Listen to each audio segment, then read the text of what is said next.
gente, bem-vindos a este canal. Neste momento a nossa sociedade está muito preocupada com os nossos adolescentes e tá todo mundo falando desse jogo da baleia azul, e também, coincidentemente, uma série em alta da Netflix fala também sobre bullying e suicídio na juventude, na adolescência, e eu também quero falar sobre esse assunto, então vem comigo.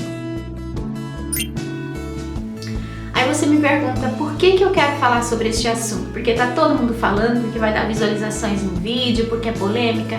Não, o primeiro grande motivo eu vou deixar aqui embaixo na descrição dos vídeos. Se você está assistindo pelo YouTube, você vai ter a oportunidade de ler um trecho do meu livro, um livro que eu escrevi em 2000 e foi publicado em 2010, que se chama Sobre Tudo o que se deve guardar, guarda o seu coração. E aí você vai ver como que eu me senti na minha infância e na minha adolescência e os bullying que eu sofri. O segundo motivo pelo qual eu quero falar sobre este assunto é que eu sou mãe de adolescente, então este é um assunto que me interessa diretamente. Quando veio aquela epidemia daquele jogo do Charlie, onde eles invocavam um espírito e as crianças começaram a ter problemas na escola, isso aconteceu também na minha cidade.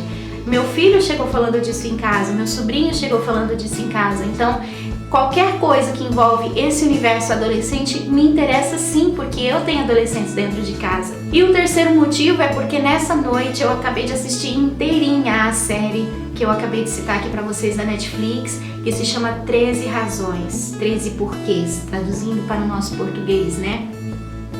E é uma série que ela me trouxe à memória a seriedade dos conflitos juvenis. A gente, por descuido, quando se torna adulto, quando se torna mãe, eu falo por mim, algumas vezes a gente banaliza a vida de um adolescente, a vida de um jovem, os problemas dele. A gente vê aquele jovem, aquele adolescente meio mal-humorado, querendo ficar no quarto, a gente vê a bagunça que eles deixam, a gente pensa que eles só têm um compromisso na vida, que é o de estudar, e eles não fazem mais nada. Mas a verdade é que eles estão passando por um processo muito turbulento interiormente. Eles estão passando por crises existenciais, por autoaceitação, o corpo está mudando, a cabeça está mudando, a convivência com os amigos está mudando, eles precisam se aceitar como são, aceitar os outros como são, e nem sempre isso é fácil. Então, assistindo esta série, que tem 13 episódios da primeira temporada, e vou abrir um aspas, um parênteses aqui para dizer que, olha, eu não sirvo muito para assistir séries, eu sempre procuro assistir filmes, porque as séries eu não consigo deixar para lá, eu quero assistir inteira. Então eu fiquei mais ou menos ali das 9 da noite até as 6h45 da manhã, enquanto não encerrou a série, eu não parei de assistir. E realmente ela me abalou emocionalmente, ela mexeu muito com os meus sentimentos, porque me trouxe de volta os conflitos juvenis. Não é porque a gente cresce, não é porque a gente paga contas, porque a gente tem outros problemas de maior grau na vida adulta e porque a gente acha que está suprindo tudo para os nossos filhos, que a gente tem o direito de banalizar os conflitos emocionais que eles sofrem nessa época das suas vidas. E uma coisa muito comum adolescentes, que eu vejo o pessoal falando aí nesse jogo da baleia azul, se você vê seu filho se isolar demais, ficar muito trancado no quarto. Bom, isso não, porque na verdade essa é uma característica própria da juventude. O quarto deles é o espaço, é o refúgio próprio. Então aqui em casa mesmo é muito comum o Gabriel Azaf chegar e ir direto pro quarto e passar horas lá dentro. Eu até costumo brincar algumas vezes e falo que é o hóspede do quarto azul, porque na verdade eu sempre vou lá, levo uma comida, levo um copo de leite, e quando não, o pai, porque o ninho dele realmente se tornou esse quarto. E a gente tem que respeitar essa individualidade. Uma coisa que mexe muito também com os nossos adolescentes é a aparência física que começa a mudar. Então são coisas que mudam na vida deles e que a gente tem que estar preparado para não banalizar, para apoiar, para ajudar, né? Então a gente nunca sabe o que está passando nesse universo. Então, assistindo esta série, esses assuntos vieram à tona na minha vida. Eu me lembrei da minha infância, me lembrei da minha adolescência e que sim, os problemas que eu tinha naquela época não eram iguais aos problemas que eu tenho hoje. Hoje eu penso nas contas, hoje eu penso na profissão, hoje eu zelo pelos filhos, eu zelo pelo casamento, mas naquela época eu sequer sabia se algum dia eu ia casar, se algum dia eu ia ser aceita por alguém, se algum dia alguém ia me enxergar, ia me amar como eu queria ser amada. a gente passa pelos conflitos da mudança do corpo, o corpo vai mudando, mas a cabeça não acompanha aquelas mudanças. Então, no nosso caso, mulheres, a gente começa a ficar com o corpo de mulher, a atrair olhares masculinos, às vezes olhares até de homens mais velhos. E a gente, pelo menos na minha época, eu digo pro Gabriel que hoje é minha época, porque enquanto eu estou viva ainda é minha época, mas eu tenho 36 anos, então eu costumo dizer pro meu filho que a gente não pensava nessas coisas, a gente era muito menina. Hoje as meninas estão mais sensuais, mas mesmo assim elas precisam dos nossos cuidados. Nem toda garota quer ser sensual, nem toda garota quer estar com vários meninos. Às vezes ela está esperando sim o príncipe da vida delas, como eu esperava o meu, como eu esperei para o primeiro beijo, como eu esperei para tantas coisas que eram tão importantes e que às vezes, se a gente cai na mão de um menino errado, é totalmente banalizado. Então, gente, o recado que eu deixo para pais e mães hoje, eu tenho visto muito no Facebook, por exemplo, esses jovens não têm o que fazer, por isso estão se envolvendo nesse desafio. Respeite os conflitos emocionais dos seus filhos. É nessa época da nossa vida que os piores conflitos são criados, na infância e adolescência, e a gente pode demorar anos e anos da vida adulta curando estas feridas, esses traumas que foram abertos lá na infância e adolescência. E isso eu também falo por experiência própria.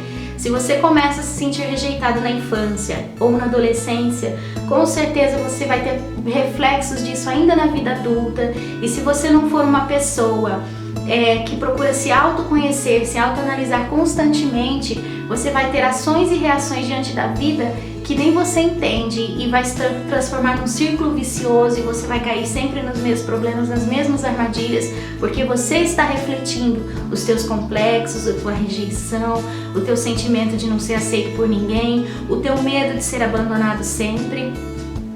E outra coisa também que é muito importante é que cada jovem tem uma realidade diferente.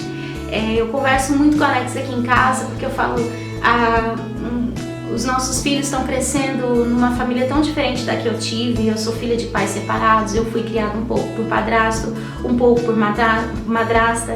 A minha madrasta era ótima pra mim, porém meu padrasto foi terrível comigo, eu cheguei a ser expulsa de casa. Então, quando a gente chega na escola, no ambiente da escola, a gente não sabe os problemas que aquele adolescente traz de casa. Se ele está sendo violentado por alguém, se ele está convivendo com pessoas que o odeiam, se ele está sentindo diferença de atitude dos pais em relação aos seus outros irmãos, se ele está sendo odiado dentro de casa por um padrasto, por uma madrasta.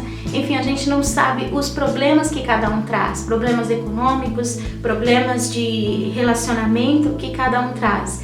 E de repente tudo isso é descarregado nas escolas, e ali, querendo ou não, eles acabam descontando uns nos outros. Então, como cristã, como mãe, como alguém que já foi adolescente, como alguém que já sofreu bullying, como alguém que já pensou em suicídio, eu desejo estar sempre olhando e orando pela vida dos meus filhos e procurando olhar a terceira camada deles e não somente a superfície. Uma coisa curiosa que aconteceu esses dias, antes mesmo de eu saber da existência desse jogo, acredito que foi aí coisa de uma semana antes, é que eu, como mãe, eu senti de chamar o meu filho para um tempo de oração e de leitura da Bíblia. Porque o fato dele ficar horas e horas no celular estava me incomodando muito, e eu falei que ele precisava fazer atividades fora do celular e que ele precisava alimentar a sua vida espiritual. Então eu impus uma regra, que o celular seria a partir das 3 da tarde, como ele estuda de manhã, chega mais ou menos ali pela casa do meio-dia. Depois das 3 ele ia pegar esse celular. Antes disso ele tinha que orar, pegar uma agenda e anotar 1 ou 2 versículos bíblicos por dia. No começo ele ficou muito irritado com isso e eu estava desconfortável, porque a fé a gente não impõe, a gente pode ensinar, mas jamais impor. Mas eu quis fazer esse desafio com ele, eu quis mostrar para ele esse Deus que eu conheço desde quando eu tinha 12 anos. Então eu pedi para ele começar sempre a ler um versículo da Bíblia por dia. E uma semana depois surgiu esse desafio da baleia azul. Então às vezes a gente quer trazer um pouco de Deus para a vida de nossos filhos e muitas vezes a gente mesmo se sente mal por isso, achando que a gente está impondo alguma coisa. Mas antes você trazer Deus para a vida do seu filho enquanto é tempo, do que deixar o mundo, o diabo, as circunstâncias roubarem ele para a morte, para o suicídio, para as drogas, para a bebida, para as más companhias. Esse é o recado que eu tenho para vocês hoje, um assunto mais sério aqui no canal Ali Barcelos. Espero que vocês, pais e mães, se identifiquem e tenham tirado algo bom disso que eu trouxe. Não esqueça de ler aqui embaixo um trecho do meu livro sobre tudo que se deve guardar. E se você quiser adquirir, comprar este livro, ele está à venda na minha loja virtual Chocolate Morango. Eu envio para você com todo carinho. Um grande beijo e até o próximo vídeo.